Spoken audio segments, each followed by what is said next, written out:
महाबळेश्वरमध्ये जर तुम्ही गेला तर ह्या हिडन स्पॉटला नक्की व्हिजिट करा. आज ना मी माझ्या क्लिनिकला हाफ डे घेणार होती, त्यामुळे सकाळचे सगळे पेशंट्स केले आणि माझ्या लाईफ मध्ये असलेल्या 4 मित्रांना मी कसं बसं कन्व्हिन्स केलं फिरायला जाण्यासाठी.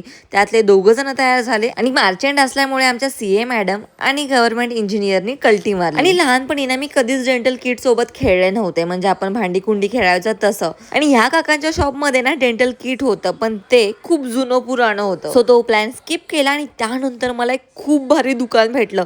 इकडे सिंचनची इतके भारी भारी टॉयज होते आणि एक टॉयची प्राइस होती 200 रुपये. त्यातलं मी हा सिंचन वाला टॉय घेतला. त्या शॉप मधून बाहेर पडल्यानंतर मला हे दिसलं जुतीवालं शॉप, आणि त्यातली ना मी व्हाईट कलरची घेतली होती, जी की मला पडली होती 300 रुपयाला. थोडं पुढे गेल्यानंतर ना मला दिसलं होतं हे स्कार्फ वालं स्टॉल, जिकडे स्कार्फ ना तुम्हाला 200 रुपयाला भेटत होते. सो तिकडे शॉपिंग केली आणि इकडे आलात ना तर तुम्ही ना न चुकता गार्लिक छोले नक्की घ्या. त्याची टेस्ट ना खूप जास्त यमी असते. त्यानंतर आम्ही गेलो होतो पीटर्स कॅफेला.